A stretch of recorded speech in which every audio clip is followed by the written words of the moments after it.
Hello friends, പുതിയൊരു വീഡിയോയിലേക്ക് എല്ലാ കൂട്ടുകാർക്കും സ്വാഗതം. അങ്ങനെ ഹരിശങ്കർ വന്നിട്ട് അലീനയുടെ അടുത്ത് കോഫി ചോദിക്കുകയാണ്. അപ്പോൾ അലീന അത് ചെയ്തു കൊടുക്കുകയാണേ. ചൂടുണ്ടോ?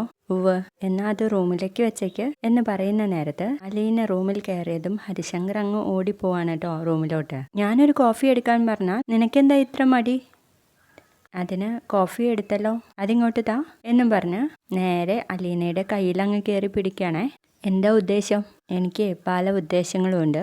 അതിന് കൊല്ലപ്പള്ളിയിലെങ്ങാനും പോയി നോക്ക് എന്ന് പറയുമ്പോൾ ഹരിശങ്കർ അവളെ കൈ ഇങ്ങനെ പിടിച്ച് വലിക്കുകയാണ്. ആ സമയത്ത് ആ ചൂടുള്ള ചായ ഹരിശങ്കറിന്റെ ദേഹത്തേക്ക് വീഴുകയാണ് കേട്ടോ. സ്റ്റുപ്പിഡ് എന്നും പറഞ്ഞ് ഹരിശങ്കർ ആ റൂമിൽ നിന്നും പോവുകയാണേ.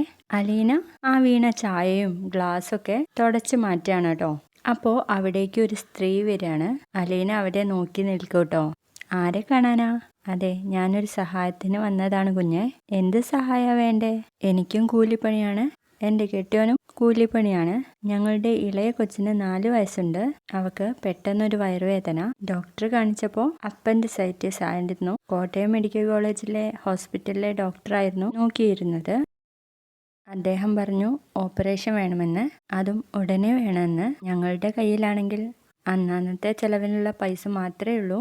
ഓപ്പറേഷൻ മെഡിക്കൽ കോളേജ് ഹോസ്പിറ്റലിൽ വെച്ചാണെങ്കിൽ പൈസ കൊടുക്കേണ്ടതില്ലല്ലോ. ഡോക്ടർക്കും നഴ്സുമാർക്കൊക്കെ കൊടുക്കണം കുഞ്ഞെ, എന്നാലല്ലേ അവരൊക്കെ ശരിക്കും നോക്കത്തുള്ളൂ. വില കൂടിയ മരുന്നൊക്കെ കുറച്ച് തന്നിട്ട് അവർ പുറത്തുനിന്ന് വാങ്ങാൻ വേണ്ടിയിട്ട് പറയും. എങ്ങനെ നോക്കിയാലും 10,000 രൂപ വേണ്ടി വരും. എവിടുന്നെങ്കിലും കടം വാങ്ങിച്ചൂടെ? കടം വാങ്ങിച്ച് ഇപ്പം ആരും തരത്തില്ലെന്നായി. വാങ്ങിച്ചാൽ അത് തിരിച്ചു കൊടുക്കണമല്ലോ, അത് വേണം. എങ്കിലല്ലേ അവർ വീണ്ടും തരത്തുള്ളൂ. പണി ചെയ്യുന്ന കാശ് കൊണ്ട് ഒന്നിനും തികയത്തില്ലെന്നേ. 3 പിള്ളേരെ പഠിപ്പിക്കണ്ടേ? അവർക്ക് ചെലവിനെല്ലാം കൊടുക്കണ്ടേ? നല്ല പാടാ കുഞ്ഞ് ജീവിച്ചു പോവാൻ. എന്നിട്ട് കരയാണ് കേട്ടോ. എന്നാ ഓപ്പറേഷൻ? നാളെ. നിങ്ങളുടെ അയൽക്കാരോടും നാട്ടുകാരോടും പറഞ്ഞിട്ട് പിരിവെടുത്തൂടായിരുന്നില്ലേ? അയൽക്കൂട്ടക്കാര് 1000 രൂപ തന്നു. വീടൊക്കെ കയറി ഇറങ്ങി 500 രൂപയും കിട്ടിയിട്ടുണ്ട്. എനിക്ക് വയ്യ, നടന്നു മടുത്തു കുഞ്ഞെ. ഇവിടെ വേണ്ടപ്പെട്ടവരാരുമില്ല, എല്ലാവരും ജോലിക്ക് പോയേക്കുവാ. അതെയോ?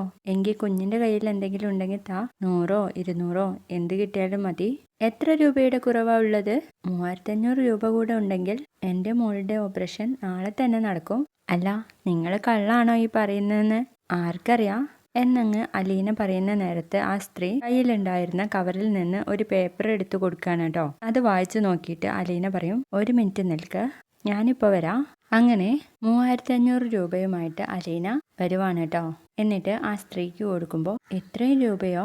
നാളെ ഇനി മോളുടെ ഓപ്പറേഷൻ നടക്കാതിരിക്കണ്ട, ഇനി ഒരുപാട് അലഞ്ഞ് നടക്കണ്ട, വീട്ടിലേക്ക് പോയിക്കോ.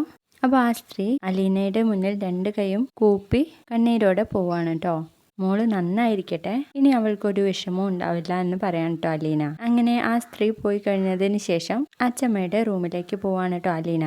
എടി കൊച്ചേ, നീ രൂപ എടുത്തോണ്ട് പോയത് ആർക്ക് കൊടുക്കാൻ വേണ്ടിയിട്ടാ? ഒരു സ്ത്രീ വന്നിട്ടുണ്ടായിരുന്നു അച്ചമ്മ. അവരുടെ മോൾക്ക് നാളെ ഓപ്പറേഷനാ. കയ്യിൽ പൈസ ഇല്ല, തീരെ ഗതിയില്ലാത്തവരാ. എന്നിട്ട് നീ എത്ര കൊടുത്തു? 3000 രൂപ. ഈശ്വര, 3000 രൂപയോ? എടി, നിന്നെ അവര് പറ്റിച്ചോണ്ട് പോയോ? പറ്റിച്ചതല്ല മുത്തശ്ശി, അവർക്ക് അത്രയും രൂപയ്ക്ക് ആവശ്യമായിരുന്നു. വീടൊക്കെ കയറി ഇറങ്ങി യാചിക്കുക, ആരെങ്കിലും കൊടുക്കുവോ? എടി, ഞാനും അത് തന്നെ ചോദിക്കുന്നത്. 3000 രൂപയൊക്കെ ആരെങ്കിലും എടുത്തു കൊടുക്കുവോ?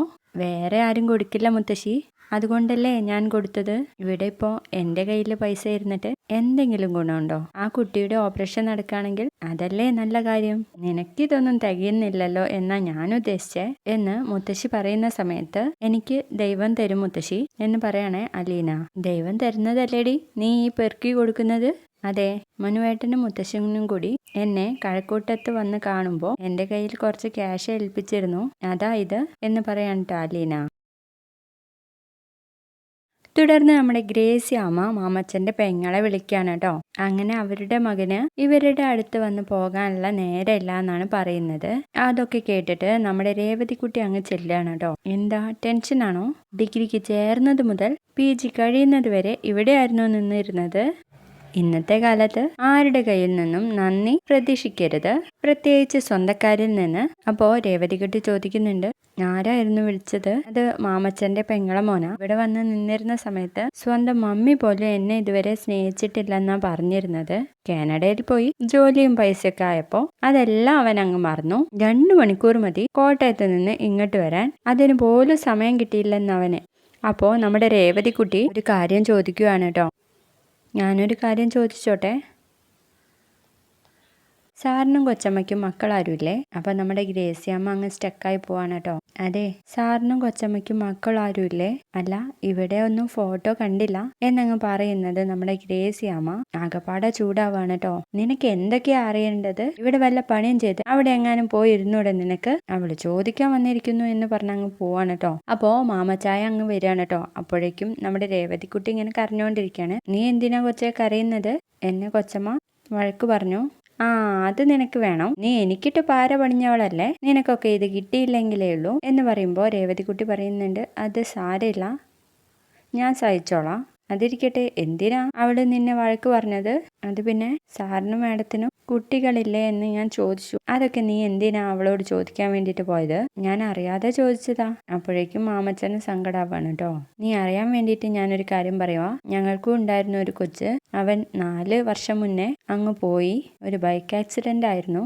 28 വയസ്സേ ഉണ്ടായിരുന്നുള്ളൂ. ഇനി അവനെ കാണണമെങ്കിൽ ഞങ്ങൾ അങ്ങോട്ട് പോയിട്ട് വേണം എന്നൊക്കെ പറഞ്ഞ് ഇങ്ങനെ സങ്കടപ്പെടാണ്. ഇവിടെ ഫോട്ടോ വെക്കാത്തത് അവന്റെ ഫോട്ടോ ഇവിടെ ഇല്ലാഞ്ഞിട്ടല്ല, ഞങ്ങൾക്കത് കാണുമ്പോൾ സങ്കടാവുന്ന വെച്ചാ എന്നും പറഞ്ഞ് സങ്കടത്തോടെ നമ്മുടെ മാമച്ചൻ അങ്ങ് പോവാണ് കേട്ടോ. ഇതൊക്കെ ചോദിച്ചു പോയല്ലോ എന്ന് ആലോചിച്ച് നമ്മുടെ രേവതികുട്ടിയും അവിടെ നിന്ന് കരയുവാണേ. വീഡിയോ ഇഷ്ടപ്പെട്ടെങ്കിലേ ലൈക്ക് ചെയ്ത് സപ്പോർട്ട് ചെയ്യണേ. ബൈ.